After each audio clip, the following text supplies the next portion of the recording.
آج کے اردو پروگرام کے ساتھ میں آپ کا میزبان آصف اقبال سلام قبول فرمائیں۔ سامعین، پیش ہے ایک فیچر کہتے ہیں کہ غالب کا ہے انداز بیاں، اور تحریر ہے جناب شمس العارفین کی، صداکار ہیں محترمہ شائستہ زاہد صاحبہ، جناب جمشید صدیقی صاحب اور جناب شمس العارفین صاحب۔ مہرباں ہو کہ بلا لو مجھے چاہو جس وقت، میں گیا وقت نہیں ہوں کہ پھر آ بھی نہ سکوں۔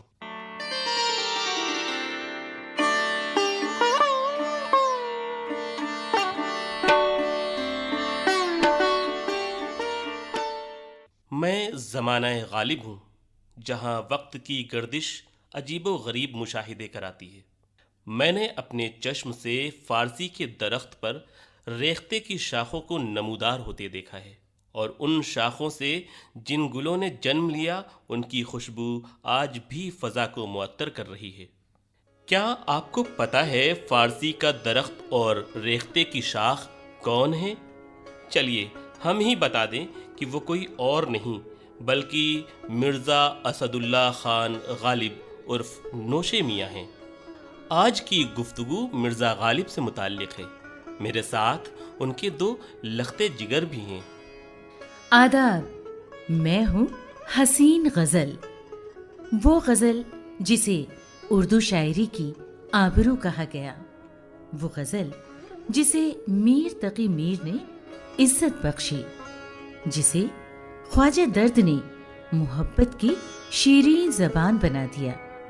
لیکن جب میں مرزا غالب کے آنگن میں پہنچی تو غالب نے مجھے اپنے سر کا تاج بنا لیا۔ مرزا نے مجھے اردو کی زینت بنایا تو میں نے نوشہ میاں کو بلندی اور خود اعتمادی بخشی۔ خود نوشہ میاں فرماتے ہیں اور بھی دنیا میں سخنور بہت اچھے، ہیں اور بھی دنیا میں سخنور بہت اچھے، کہتے ہیں کہ غالب کا ہے انداز بیاں اور میرا بھی سلام قبول کیجیے۔ مجھے خطوط غالب کہتے ہیں۔ ویسے تو خطوط نگاری کا سلسلہ زمانہ قدیم سے جاری ہے، لیکن چچا غالب نے میری سادہ اور پھیکی زندگی میں اپنی فنکاری کے ذریعے نہ جانے کتنے رنگ بھر دیے۔ کہا تم نے کہ خط لکھا کرو غالب، کہا تم نے کہ خط لکھا کرو غالب، یہ کہنا تھا کہ لکھا درد دل۔ بچوں، مرزا غالب فقط غزل اور خطوط نگاری تک ہی محدود نہیں تھے، بلکہ ہر فن میں وہ کمال رکھتے تھے۔ ارے واہ چچا، آپ کو تو بہت کچھ معلوم ہے۔ بچوں، زمانہ غالب ایسے ہی نام نہیں پڑا ہے۔ مجھے آج بھی یاد ہے دسمبر کی سرد ماہ میں عبداللہ بیگ اور عزت النساء کے گھر ایک معصوم سی کلکاری گونجی۔ مطلب 27 دسمبر 1797 کو مرزا غالب کی پیدائش ہوئی۔ تو چچا، کیا بچپن سے ہی ان کا نام مرزا غالب تھا؟ بالکل نہیں، دراصل ان کے والدین نے ان کا نام اسد اللہ خان رکھا تھا۔ تو پھر مرزا غالب نام کے پیچھے کیا ماجرا ہے؟ دراصل جب انہوں نے شاعری کی ابتدا کی تو تخلص اسد ہی تھا، لیکن جب انہیں پتا چلا کہ کوئی اور شاعر بھی اسد تخلص رکھتا ہے تو انہوں نے اپنی انفرادیت دکھاتے ہوئے اپنے خسر کے مشورے پر اپنا تخلص غالب کر دیا۔ اچھا، تو کیا شاعری سے پہلے انہوں نے شادی کر لی تھی؟ کیا سوال ہے آپ کا۔ غالب کی ابتدائی زندگی بے حد کربناک ہے۔ غالب جب 4 سال کے ہوئے تو ان کے والد کا گولی لگنے سے انتقال ہو گیا۔ اس کے بعد والدہ عزت النساء اور چچا نصر اللہ بیگ نے غالب کی پرورش کی، لیکن افسوس، جب غالب 9 سال کے ہوئے تو چچا کا سایہ بھی سر سے اٹھ گیا۔ سال تھا 1810، یعنی 13 سال کی عمر میں ان کی شادی الہی بخش کی بیٹی امراؤ بیگم سے ہو گئی۔ 1812 میں غالب نے دہلی کا سفر کیا اور پھر یہیں کے ہو کر رہ گئے۔ گھر جب بنا لیا تیرے در پر کہے بغیر، گھر جب بنا لیا تیرے در پر کہے بغیر، جانے گا اب بھی تو نہ میرا گھر کہے بغیر۔ واہ، بے حد دلچسپ داستان ہے مرزا غالب کی۔ ویسے ایک بات کہوں، غالب کی شہرت میرے وجود سے ہے، یعنی صنف شاعری سے۔ ارے رہنے دو، صرف شاعری؟ محترمہ غزل صاحبہ، مرزا غالب اپنے آپ میں ایک دنیا ہے، اور پوری دنیا میں فقط ایک کا وجود قابل قبول تو دور، قابل تصور بھی نہیں ہے۔ ارے محترم، آپ کس جہان میں رہتے ہیں؟ جب بھی میری شاعری کی بات ہوتی ہے تو غالب سب سے پہلے ذہن میں آتے ہیں، اور جب غالب کی بات ہو تو شاعری ذہن میں آتی ہے۔ ذرا سنیے تو کیا کہتی ہیں شاعرہ اور مصنفہ مس گلزار ادیبہ میرے بارے میں۔ میرے خیال میں غالب کا کلام عشق ہی کی حد تک محدود نہیں ہے، بلکہ اس میں تصوف، فلسفہ، تخیل، مشکل گوئی، انانیت، طنز و ظرافت، نیز یہ کہ آفاقیت شامل ہے۔ ان کی شاعرانہ عظمت کو چند الفاظ میں سمیٹ دینا بہت مشکل ہے۔ دیوان غالب صرف مشکل اشعار پر مبنی کلیات نہیں ہے، بلکہ مختلف النوع اشعار کا مجموعہ ہے، جہاں ایک جانب سلیس زبان سے آراستہ اشعار ملتے ہیں، جیسے ان کا مشہور زمانہ شعر اس کی عمدہ مثال ہے کہ ابن مریم ہوا کرے کوئی، میرے دکھ کی دوا کرے کوئی۔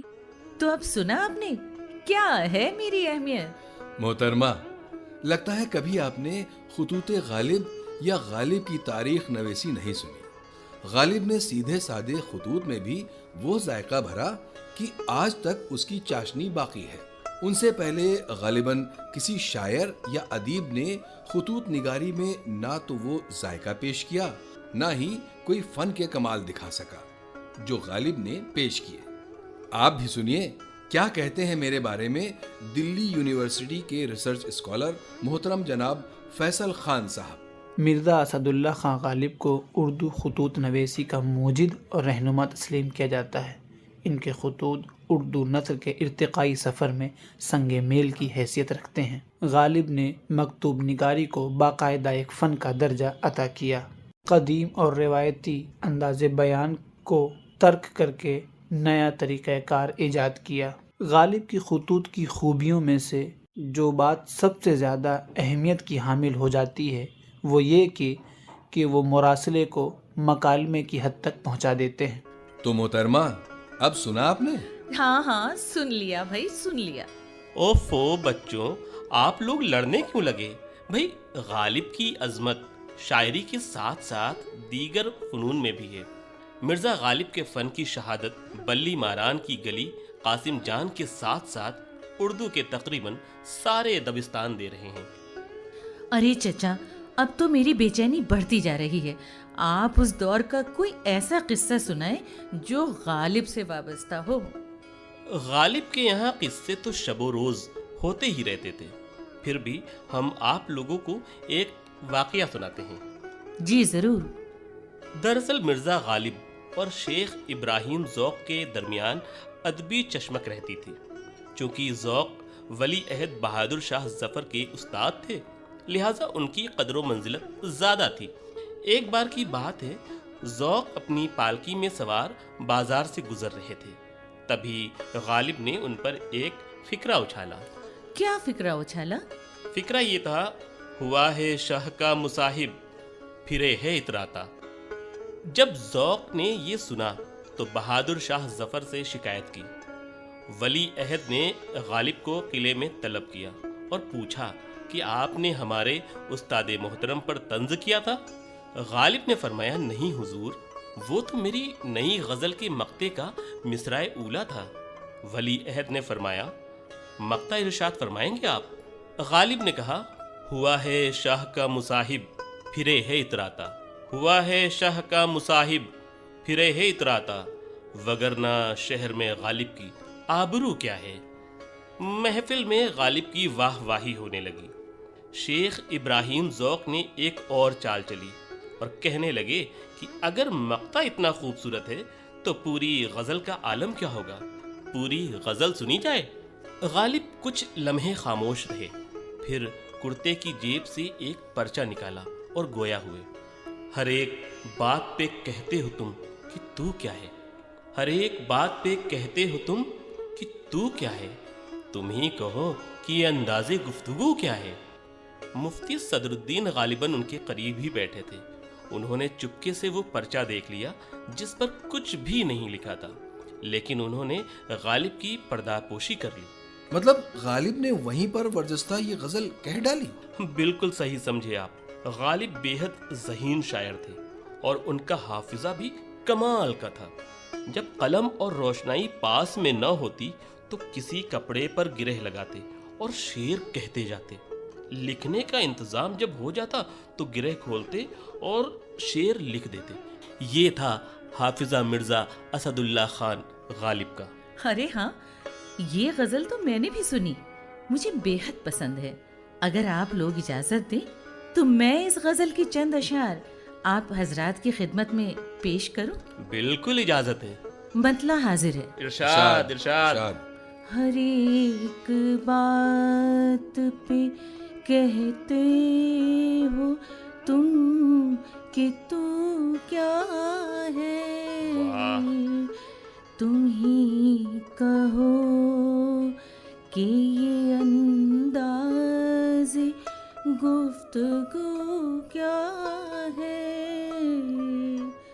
رگوں میں دوڑتے پھرنے کے ہم نہیں قائل، رگوں میں دوڑتے پھرنے کے ہم نہیں قائل، جب آنکھ ہی سے نہ ٹپکا تو پھر لہو کیا ہے۔ واہ واہ، کیا بات ہے، کیا بات ہے، بہت خوب۔ اور مقطع عرض ہے۔ جی ارشاد۔ ہوا ہے شہ کا مصاحب، پھرے ہے اتراتا، وگرنہ شہر میں غالب کی آبرو کیا ہے۔ واہ واہ، ہر ایک بات۔ کیا ہی خوبصورت غزل تھی ہے، لیکن افسوس کہ شاعروں کے درمیان بھی رنجشیں رہتی تھی۔ ارے برخوردار، وہ رنجش نہیں، ادبی چشمک ہوتی، لیکن دل میں کوئی بغض نہیں رکھتے تھے۔ جب ذوق کا انتقال ہوا تو غالب بہت مغموم ہوئے۔ اس موقع پر ذوق کا ایک شعر یاد آتا ہے۔ ارشاد ارشاد۔ لائی حیات آئے قضا لے چلی چلے، لائی حیات آئے قضا لے چلی چلے، اپنی خوشی نہ آئے نہ اپنی خوشی چلے۔ کیا بات ہے، کیا بات ہے، واہ کیا شعر ہے۔ حضرت انسان کی حقیقت بیان کر دی اس شعر نے۔ ویسے مرزا غالب عمدہ شاعری کے بے حد شوقین تھے۔ حاضر جواب تو وہ بچپن سے ہی تھے۔ ایک بار کسی فقیر کے منہ سے میر تقی میر کا یہ شعر سنا: پتا پتا بوٹا بوٹا حال ہمارا جانے ہے، جانے نہ جانے گل ہی نہ جانے باغ تو سارا جانے ہے۔ یہ شعر سن کر غالب نے کہا کیا عمدہ شعر ہے۔ اس پر فقیر نے جواب دیا کہ یہ شعر میر تقی میر کا ہے۔ اس پر غالب نے برجستہ ایک شعر پڑھا: ریختے کہ تم ہی استاد نہیں ہو غالب، ریختے کہ تم ہی استاد نہیں ہو غالب، کہتے ہیں اگلے زمانے میں کوئی میر بھی تھا۔ ویسے غالب نے نظم کے علاوہ نثر میں بھی ایسا کام کیا کہ ادب کی دنیا میں ان کا نام منفرد نظر آتا ہے۔ غالب نے جو خطوط لکھے وہ سب ادب کی چاشنی میں شرابور نظر آتے ہیں۔ اس کے علاوہ غالب نے تاریخی تحریریں بھی لکھی اور انشائیے بھی لکھے۔ لیکن ادب کے اس عظیم فنکار کی زندگی بے حد دشواریوں میں گزری۔ مرزا غالب کے اقتصادی حالات کچھ اچھے نہ تھے۔ انگریزوں سے جو پینشن ملتی تھی وہ رک گئی تھی، جس کی وجہ سے غالب بہت قرض دار ہو گئے۔ اس کے علاوہ اولاد کی کمی کو بھی اکثر محسوس کرتے رہتے تھے۔ اچھا، تو کیا غالب کے کوئی اولاد نہ تھی؟ غالب کے یہاں پے در پہ 7 بچے ہوئے، البتہ بچپن میں ہی سارے بچے اللہ کو پیارے ہو گئے۔ پھر بھی اس عظیم شخص نے کبھی ہمت نہیں ہاری، چہرے پر مسکراہٹ اکثر سجی رہتی تھی۔ غالب کو قرض لینا تو گوارا تھا، البتہ کسی کا احسان لینے سے گریز کرتے تھے۔ جس وقت غالب کی عمر 25 سال تھی تو انہیں کالج میں فارسی پڑھانے کی پیشکش ہوئی تھی، جسے انہوں نے احسان سمجھا اور انکار کر دیا۔ چلیے ان کے بارے میں کچھ اور اہم معلومات فراہم کی جائے۔ بالکل۔ مرزا غالب نے پینشن کے واسطے کلکتے کا طویل سفر بھی کیا۔ سن 1826 میں شروع ہوا ان کا یہ سفر 1828 کو پائے تکمیل کو پہنچا۔ اس سفر کے دوران لکھنؤ، کانپور اور بنارس میں بھی قیام کیا۔ آخر کتنی پینشن ملتی تھی جس کے لیے اتنا طویل سفر کرنا پڑا؟ دراصل حکومت فرنگ سے 700 روپے سالانہ ملتے تھے، اور اس کے علاوہ بہادر شاہ ظفر سے 50 روپے ماہانہ، جبکہ نواب رامپور سے 100 روپے ماہانہ ملتے تھے۔ اس عظیم شخص کی کچھ عادتیں ایسی بھی تھیں جو اچھی نہیں سمجھی جاتی، جیسے قمار بازی، بادہ نوشی اور چوسر بازی۔ افسوس، صد افسوس۔ ویسے غزل، کیا آپ جانتی ہیں غالب نے کبھی پڑھنے کے لیے کوئی کتاب نہ خریدی؟ اچھا، تو پھر؟ ہمیشہ کرائے پر کتاب لے کر پڑھتے رہے، اور یہی حال ان کے مکان کا بھی رہا۔ یہ تو بے حد عجیب بات ہے۔ ویسے شاعری کب سے شروع کی؟ زمانے کے اعتبار سے دیکھا جائے تو غالب نے 1807-8 سے اردو اور 1826-27 سے فارسی میں شروع کیا۔ شیخ ابراہیم ذوق کے بعد بہادر شاہ ظفر نے انہیں اپنا استاد مقرر کیا۔ اب سمجھ آیا کہ بہادر شاہ ظفر نے ان کو لمبا چوڑا خطاب کیوں دیا۔ خطاب؟ کیسا خطاب؟ بہادر شاہ ظفر نے انہیں نجم الدولہ، دبیر الملک، نظام جنگ کا خطاب دیا، اور یہ سال تھا 1849۔ بات کریں غالب کے ادبی کارناموں کی تو ان کی فہرست کافی طویل ہے، البتہ کچھ ذکر ضروری سمجھتا ہوں۔ خاندان تیموری کی تاریخی حالات جو انہوں نے فارسی زبان میں لکھا، اس کے علاوہ ایک روزنامچہ بھی فارسی زبان میں ہے۔ مرزا غالب نے اپنے تمام اردو اور فارسی کے دیوان کو گل رانا کے نام سے لکھا، جو 1828 میں شائع ہوا۔ غالب نے میرا یعنی خطوط نگاری کا آغاز تقریباً 1850 کے آس پاس کیا۔ عود ہندی غالب کے خطوط کا پہلا مجموعہ تھا، جس میں خطوط کی تعداد تقریباً 162 تھی۔ اور وہیں اگر مرزا غالب کے دیوان کی بات کریں تو دیوان غالب کے اشعار کی تعداد تقریباً 1802، جو ان کی زندگی میں 5 یا 6 بار شائع ہوا۔ بچوں، مرزا غالب نے غزلیں، نظمیں، قصیدے، مثنوی سبھی کچھ لکھا۔ بچوں، مرزا غالب پر ابھی بہت کچھ کہنا باقی ہے۔ 1857 کی غدر میں غالب نے اجڑی ہوئی دلی کی حالت دیکھی ہے۔ اپنی عمر کے آخر حصے میں دلی کے اجڑنے کا غم بہت تھا۔ سال تھا 1869 اور 15 فروری کا ایک اداس دن، جس میں مرزا اسد اللہ خان غالب نے اس فانی دنیا کو خیر آباد کہا اور بستی نظام الدین میں سپرد خاک کیے گئے۔ کوئی امید بر نہیں آتی، کوئی صورت نظر نہیں آتی۔ موت کا ایک دن معین ہے، نیند کیوں رات بھر نہیں آتی۔ تو اردو زباں جب لکھتا ہے، فارس کی زباں مسکاتی ہے، وہ عربی زباں بھی ہنستی ہے اور ہندی بھی اٹھلاتی ہے۔ پھولوں کی مہک اور رنگ ہنا قرطاس پہ اکثر ملتا ہے، ہر رنگ کا ہی وہ شاعر ہے، ہر رنگ کا منظر ملتا ہے۔ قدموں میں غالب کے اکثر شاہوں کے محل جھک جاتے ہیں، غالب تیری غزل و نظموں سے سب شاعر فیض اٹھاتے ہیں۔